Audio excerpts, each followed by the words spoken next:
The dark sky, the night sky over Earth, was not the same that evening. It was not filled with stars or the silver light of the moon. It was red, glowing with thousands of strange lights moving slowly above the clouds. People stopped in the streets, on rooftops, in cars, staring at the sky in shock. It felt like the whole planet was holding its breath. In the capital city, television channels switched to emergency broadcasts. A giant alien ship appeared on every screen, its hull shining with dark metal. An alien voice spoke in every language, as if it knew them all. "You belong to us now?" The voice said, calm but cold, "You will serve, or you will be destroyed." The words cut through the air like knives. Families hugged each other. Leaders and governments looked at each other in fear. The invaders were not here for peace. They were here for slaves. The alien fleet covered the sky in every major city. Each ship was huge, bigger than anything humans had ever built. They moved slowly, like predators circling their prey. But there was no roar of engines, only silence. The silence made it worse. It felt like the end had already been decided in the United Nations building. Leaders from around the world argued. Some wanted to fight. Others said surrender was the only way to save lives. The alien demands were simple: give them people, millions of them, to serve in their mines, their ships, their factories. If Earth refused, they promised total destruction. It was a choice between slavery and death. But deep under the surface, in secret military bases, something else was happening. Orders were sent quietly. Messages moved in secret codes. An old network of hidden satellites woke up in orbit. Submarines moved under the oceans, carrying unknown cargo. A name was whispered in the shadows. The Ghost. No one in public knew who the Ghost was, but in the deepest corners of Earth's defense, they knew. The Ghost had been preparing for this for years, not because they knew it would happen, but because they knew it could. While alien ships hovered over cities, strange small objects began disappearing into space. The aliens noticed one of them, a small black human ship vanishing into the deep dark. They sent fighters after it, but the human ship was fast, moving in ways their sensors could not predict. It vanished completely, and the alien commander laughed. "A rat running from the cat," he said to his crew, but his second officer did not laugh. Something about the way the ship moved felt dangerous. It was like it knew exactly where it was going. On Earth, alien landing craft began to descend. They were tall, shaped like black arrows, sliding through the clouds with no sound. People ran. In panic, some prayed, others screamed. In one small town, a boy stood outside with his grandfather. "Is it the end?" The boy asked. The old man looked at the red sky. "No," he said. "It's the beginning." The first alien patrol landed in the countryside. They were tall, with armor that shone like oil. Their weapons hummed with energy. They spoke in a strange language, but a small device on their belts translated their words into English. "You will come with us," one of them said to a group of farmers. The farmers did not move. One alien stepped forward, his weapon ready, but before he could act, a flash came from the trees. The alien fell without a sound. The rest of the patrol spun around, searching for the attacker, but the trees were empty. The humans had vanished. In the alien flagship above the city, the commander received the report. "First patrol lost contact," the officer said. The commander frowned. "Send another," he ordered. But deep in his mind, he felt something cold. It was the first time since they had arrived that something had not gone according to plan, in a hidden bunker far from the cities. The Ghost watched the alien fleet on a wall of screens. The face was calm, the voice steady. "Phase 1 complete," the Ghost said. "Phase 2 begins now." Somewhere far away, deep under the ocean, something massive began to wake up. Its metal body had slept for decades, waiting for the right moment. And above, the alien fleet still floated in the red sky. They thought they had all the time in the world. They were wrong. Asterisk, the first strike at dawn. The red sky still hung over Earth. The alien ships floated like mountains in the clouds, blocking the sun. In the streets, people moved quietly, afraid to draw attention. They had seen what the aliens could do, but no one had yet seen what humans were about to do. The first alien transports landed in several small towns. Their long black legs sank into the soil as ramps opened. Rows of armored soldiers marched. Out in perfect order, their leader spoke through his translator device. "Follow us, and you will be spared." But his voice was not a request, it was a command. The aliens carried strange energy rifles. Glowing with blue light, they moved with confidence. Certain no human could stand against them. What they did not see were the eyes watching them from hidden places. Behind broken windows, inside barns. Deep within the forests, the humans were waiting. In one village, an alien patrol rounded up the townspeople. A young girl clutched her mother's hand, her eyes wide with fear. An alien soldier reached out to pull her away before he could touch her. A sharp crack split the air. The soldier fell to the ground, his armor smoking. The other aliens shouted and turned their weapons toward the rooftops, but there was no one there. The shot had come from far beyond their range of sight. Reports began to pour into the alien command ship. Patrols missing, convoys destroyed, supply drops never reaching. Their destination? The alien commander listened in silence, his eyes narrowing. These humans were not surrendering. They were hunting. In the forests, resistance fighters moved like shadows. They wore no uniforms, but each one knew their role. Some carried old rifles. Others used weapons taken from fallen aliens. Every time the aliens tried to capture people, they vanished into the trees. The aliens chased them. But the humans always knew the land better, and each chase ended with alien losses. One alien captain captured a human fighter alive. The man was calm, his hands tied. "Why do you resist?" The captain asked through the translator. "You cannot win." The man smiled. "You think this is all we have?" He said, "You haven't seen anything yet." That night, the captain's entire camp vanished. No bodies, no equipment, nothing left but silence, in a dark bunker beneath the mountains. The ghost studied maps of alien positions. Every move the aliens made was tracked. "Target the supply routes," the ghost ordered.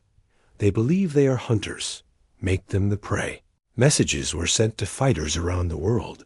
The plan was simple: strike fast, disappear faster, leave nothing behind. The aliens tried to adapt, sending larger patrols, but this only made them easier targets. Humans planted traps in narrow roads, cut power to alien equipment. Even the weather seemed to fight against the invaders' storms, grounding their smaller ships.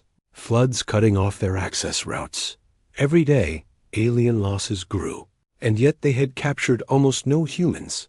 In the Alien War Council, voices were raised. "This is not a war, it is a ghost hunt," one officer said. The commander slammed his hand on the table. "Then we will find the ghost," he growled. But finding the ghost would not be easy. No alien had even seen them. All they had was a name whispered in intercepted human transmissions. That night, in the largest occupied city, the aliens gathered hundreds of humans into the central square. They believed this would draw the ghost out. The humans stood silently under the alien lights. Suddenly, the sky above the city lit up not from alien ships, but from dozens of small streaks of fire. Explosions tore through the alien barricades. Resistance fighters flooded the square, pulling civilians to safety. By the time alien reinforcements arrived, the square was empty. The prisoners were gone, and so were the attackers. From his flagship, the alien commander looked down at the burning streets.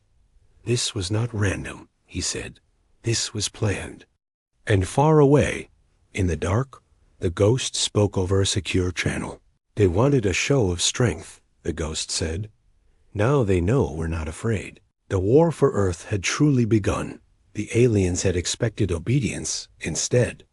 They had found something they had never faced before, a species that refused to kneel, and this was only the beginning, asterisk. The Ghost's message, the alien flagship drifted in low orbit above Earth.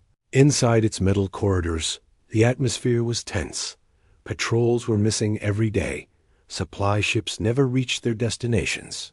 But the worst blow came when the commander walked into his private chamber. There, on the wall of his quarters, was a message written in perfect alien script. It read, "Leave now or regret it forever." The commander froze, his claws tightening around the edge of the wall. The guards searched the room, but there was no sign of how the intruder had entered. No cameras caught them. No alarm sounded. Yet somehow, someone had walked into the most secure room in the fleet and left without a trace. He sent the message to his officers. Most laughed, calling it an empty human bluff. But a few stayed silent, their eyes dark. They had heard the stories, rumors spreading among the troops about a human called the Ghost. A leader who could be anywhere, strike any time, and vanish before anyone could react. That night, as alien ships moved supplies from orbit to the surface, something happened. One of their largest cargo haulers full of weapons and fuel exploded. In a brilliant flash from the cities below, humans looked up and saw a burning trail cutting across the red sky. The aliens called it sabotage. The humans called it a warning. In the mountains, far from any city, the Ghost stood before a small group of resistance leaders. They listened as a holographic map of Earth appeared. Red dots showed alien positions. Blue dots showed human strike teams. We've made them. Nervous, the Ghost said calmly. They still think we're small, but soon they will learn. The plan was clear: cut off the alien fleet from their supplies. Without fuel, without food, without ammunition, even the strongest army would fall. In the alien war room, tension grew. Commanders argued. Some wanted to burn entire human cities to send a message. Others warned that such destruction would only strengthen the resistance. The main commander slammed his claw down on the table. "We will crush this Ghost," he said, "even if we have to rip the planet apart to do it." But while the aliens searched for the Ghost, the resistance was already moving. Teams struck at night, targeting fuel depots, ambushing transport convoys.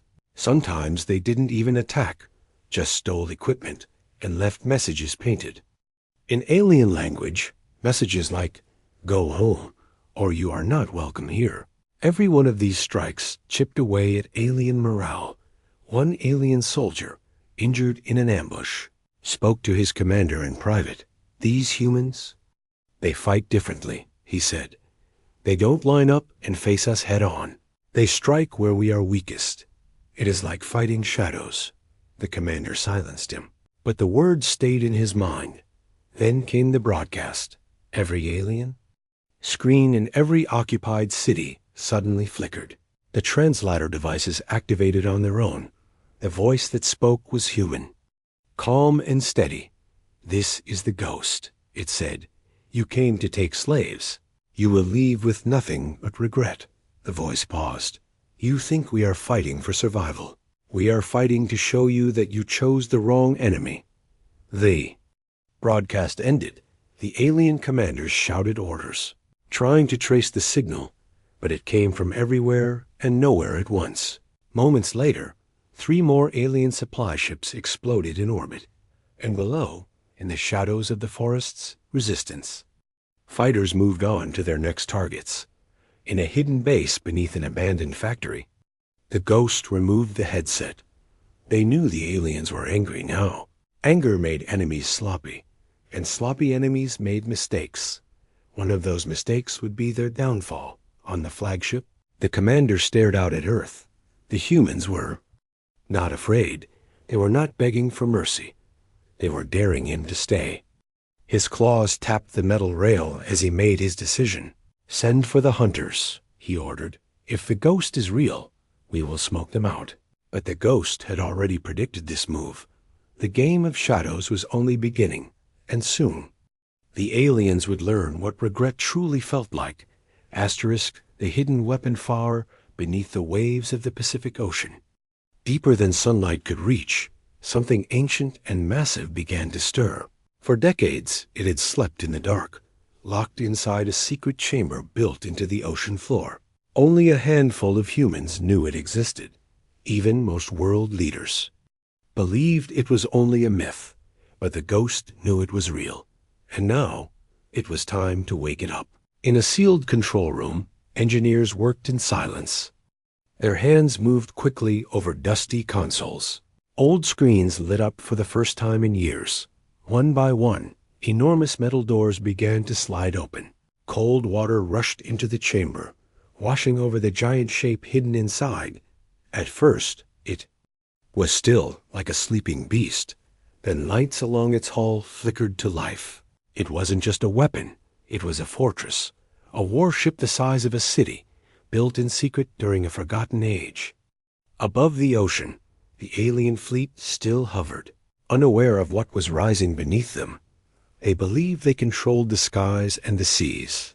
They had no idea that under their feet, something powerful enough to change the war was moving. On the alien flagship, the commander received reports of strange energy spikes deep in the ocean. Probably human sabotage, one officer said. The commander waved it off. They cannot threaten us from underwater, he said. He would regret those words. In the hidden bunker, the ghost watched the readings climb higher and higher. Systems online, one of the engineers said. The ghost nodded. Then we begin. The ocean above the chamber churned violently. A deep rumble shook the water. Then, with a massive surge, the warship broke the surface. It was black and silver, bristling with weapon turrets and strange glowing panels along its sides. Its main cannon was larger than an entire alien dropship, and it was already charging. The first alien scouts to see it reported in disbelief. It is enormous, one said over the comm.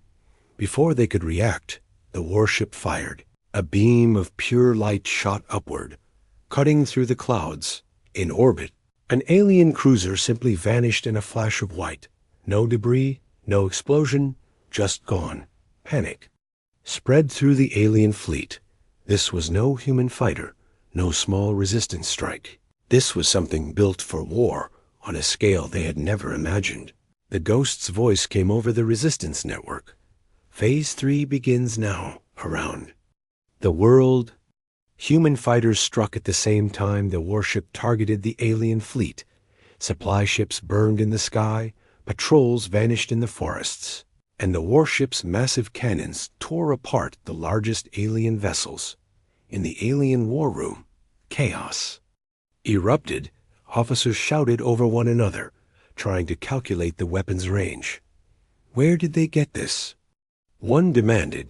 The commander didn't answer. He was staring at the display, watching as one after another, his strongest ships disappeared from the map. Back in the ocean, the warship's crew moved with precision. Every shot was calculated. Every move was planned. It did not waste energy on small targets. It hunted the heart of the alien fleet, and it was winning. One alien captain attempted a desperate counterattack, diving his ship toward the water in an effort to destroy the weapon. The warship's defense grid lit up, covering it in a shimmering shield. The alien vessel's weapons had no effect. A single return shot sent it spiraling into the sea. From the shore, humans watched the battle in awe. For the first time since the invasion began, they saw the aliens retreat. It was slow, it was cautious, but it was happening. And every meter the aliens pulled back gave humans more hope. In the alien flagship, the commander clenched his claws. This was not supposed to happen. The humans were supposed to be weak, unprepared, easy prey. Instead, they had unleashed something he couldn't match. He turned to his officers. "Find the ghost," he growled. "If we kill the head, the body will fall." But in the deep, the ghost stood at the warship's command console, watching alien icons vanish from the screen one by one. This was only the beginning, and the aliens hadn't yet seen what the warship could really do. The turning tide the ocean was calm again. The massive warship sat like a silent guardian on the waves, its black hull glistening under the gray sky. But above, the alien fleet was no longer pressing forward. They were pulling back, not all that. Once, not in panic, but in a slow, measured retreat. Even so, the sight filled human hearts with hope. News spread fast across the resistance network. Messages flashed through hidden channels. They are leaving, in cities once covered by alien shadows. People stepped out of hiding for the first time in weeks. Some cried, some raised fists, some simply stood in silence. They could feel it in the air. The war had changed. On the alien flagship, the commander paced.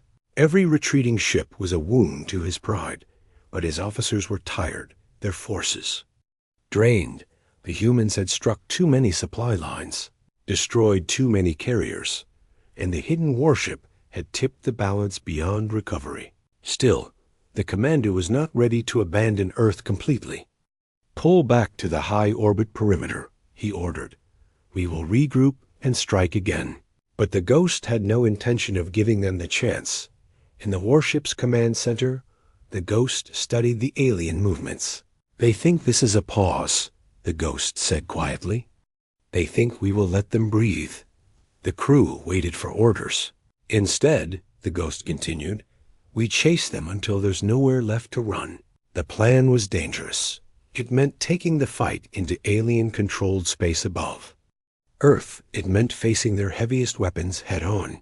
But the Ghost knew the moment to strike was now before the enemy could rebuild. That night, while most of the world slept, the warship moved. Its engines barely made a sound as it cut across the water. Then it dove, vanishing beneath the waves. Moments later, it reappeared hundreds of miles away, rising directly under a cluster of alien destroyers. The first shot took out 2 ships instantly. The second carved through the middle of their formation, forcing the rest to scatter. Resistance fighters on the ground used the chaos to strike at alien outposts everywhere. The aliens turned. They were under attack on the alien flagship. The commander slammed his claws into the table. "They are not defending anymore." One officer said in disbelief, "They are hunting us." The Ghost pushed the warship forward. Every target was chosen with precision communications hubs, fuel depots, orbital weapons platforms. Each destruction weakened the fleet's grip on Earth. And as the attacks continued, some alien captains began breaking formation and fleeing, without orders, without permission. Fear was spreading faster than discipline. In one daring move, the warship surfaced just 20 kilometers from the alien flagship. The commander stared at it through the view window. It wasn't just a ship, it felt alive, and the figure standing. And its bow seemed to be looking straight at him, though it was impossible to see their face. He knew it was the Ghost. "Fire all weapons." The commander roared, but the warship's shields absorbed the blasts. Then a single beam cut through space and grazed the alien flagship's hull, leaving molten scars. It was a warning shot. The Ghost was telling him, "I can end you whenever I want." The commander ordered a full retreat. Ships turned away from Earth, engines blazing. For the first time since the invasion began, the alien fleet was no longer in control. They were running. From the shores, humans watched the lights of the alien ships grow smaller. Cheers erupted in the streets. The sound of victory filled the air. But the Ghost did not smile. The battle for Earth might be turning. Yet there was still one more truth. If the aliens escaped completely, they would return one day, stronger and angrier. In the warship's dark command center, the Ghost gave the next order: prepare for pursuit. The crew exchanged glances. This was not just about defending Earth anymore. This was about making sure the aliens never had the chance to come back. The tide had turned, and the Ghost intended to ride that tide straight into the enemy's heart. The final stand, the alien fleet had pulled far back into high orbit, From Earth's surface, they were only faint glimmers against the black sky. To most people, it looked like the invaders were gone, but the Ghost knew better.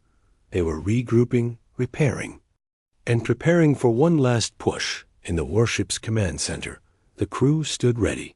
Holographic displays showed the alien formation type, layered and heavily defended. At the center was the largest vessel of them all, the alien flagship, the beating heart of their invasion. If it fell, the rest would scatter. If it survived, the war could start all over again. The Ghost leaned over the control table. "This is where we end it," they said. "No more hiding, no more running." The plan was simple but deadly. Punch straight through the alien defense line, board the flagship, and take control of it from the inside. The warship's engines roared to life. It surged upward from the ocean, cutting through the clouds like a spear. Alien sensors lit up instantly. Enemy ships scrambled into position. Blocking the warship's path, missiles streaked through space. Energy beams lit the void. The warship's shields flared bright as they absorbed the hits. Inside, the crew felt the deck tremble with every impact. But they kept moving forward. Every cannon on the warship fired, clearing a path. Alien destroyers exploded into fragments, their burning wreckage spinning away into the dark. The alien commander on the flagship watched in disbelief. "They're coming straight for us," one officer shouted. "They'll never break our line," another said. But then, one after another, the forward defense ships were gone. The warship was still coming, unstoppable. When the warship was close enough, the Ghost gave the order. "Boarding teams, go." Small pods shot out from the warship, slamming into the alien flagship's hull. Explosive charges tore open the metal, and human fighters poured inside. Blaster fire echoed through the corridors. The aliens fought hard, their armor gleaming under the emergency lights. But the humans moved with purpose, cutting through resistance one hallway at a time. The Ghost led the main assault team. They moved quickly toward the command bridge. Every step was dangerous automatic. Defenses activated, walls closed in. Alien warriors charged from hidden passages, but nothing stopped them. Finally, they reached the massive doors of the bridge. With a single blast, the doors shattered. Inside, the alien commander stood tall, weapon in hand around him. His officers froze. "You're the Ghost," he said in his own language. The Ghost didn't answer. They stepped forward, their weapons steady. "This ends now," they said. For a moment, it was silent. Then the commander attacked. The two clashed in a brutal fight, the sound of metal and bone striking against armor. The commander was strong, but the Ghost was faster. Finally, with a single decisive strike, the alien leader fell to the deck, defeated. The remaining alien officers looked at each other. Without their leader, the fight went out of them. One by one, they dropped their weapons. The Ghost sent a message across all alien frequencies. "Leave Earth now, and never return." On the warship outside, the crew watched as alien ships began to pull away from orbit. The entire fleet was retreating. This time, there was no plan to regroup. This was the end. Back on Earth, people poured into the streets as the sky cleared. They saw the alien lights fade into the distance. They knew the war was over. For now, in the alien flagship's bridge, the Ghost looked out at the stars. The victory was real, but so was the danger. The enemy was gone, but somewhere out there, they still had a home. And one day, they might return. The Ghost intended to be ready, asterisk. Nothing but regret. The alien fleet was gone from Earth's skies. No more red glow in the clouds, no more shadows stretching across the cities. Only the sun breaking through, warming streets that had been cold with fear for weeks. People stepped outside and looked up, some crying, some laughing. It was over. Or at least, it felt that way. On the oceans, the massive human warship rested silently. Its hull was scarred, its armor dented, but it still stood strong, crew members. Walked the decks, looking at the horizon. They had fought harder than they thought possible, and they had won far above in the darkness of space. The alien fleet limped away. Their once proud formation was broken. Ships drifted in uneven lines, some barely holding together. The corridors inside were filled with silence. No cheers, no pride, only the quiet weight of defeat. On the alien flagship, the new acting commander sat in the leader's chair, his. Claws tapped the armrest slowly. They had come for slaves. They had left with nothing but their wounded and the memory of a human who had humiliated their entire empire. The name echoed through the fleet, the Ghost, a name they would never forget. Some alien soldiers stared out at the passing stars. Their faces were unreadable. Some felt anger, others fear. But deep inside, they all knew one thing. They would never speak openly of what had happened here. To admit it was to admit weakness. And in their world, weakness was death. Back on Earth, the Ghost stood on the deck of the warship. The wind carried the smell of salt and victory. They had no speeches, no celebrations. Only quiet satisfaction that the planet was safe. For now, resistance fighters returned to their homes. Some found families waiting. Others returned to empty streets. But they all knew they had done something that would be told in stories for generations. They had faced an empire that spanned the stars and sent it running. In the ruins of a small village, a child pointed to the sky. "Will they come back?" he asked his grandfather. The old man looked at the Ghost's warship on the horizon. "If they do," he said, "we'll be ready." In space, the alien fleet crossed into the black beyond. Their ships carried no trophies, no spoils of war. Only regret. Regret for underestimating humans. Regret for thinking strength was only measured in numbers and weapons. Regret for the moment they first set eyes on Earth. The Ghost knew this victory was not the end. It was a warning to the galaxy. A message carved into the memory of every alien soldier who had survived. Earth is not prey. Earth is the hunter. The sun dipped low over the ocean, painting the water gold. The warship turned slowly toward the horizon. The Ghost stood at the bow, eyes fixed on the distant stars. Somewhere out there, the enemy's home. Waited, and one day, the fight might go there. When that day came, humanity would not hide. They would be ready. For now, Earth was free. The people rebuilt, the skies cleared, the streets filled with life again. But in every heart, the same thought remained: if they come again, they will leave with more than regret. They will leave with nothing at all. Asterisk.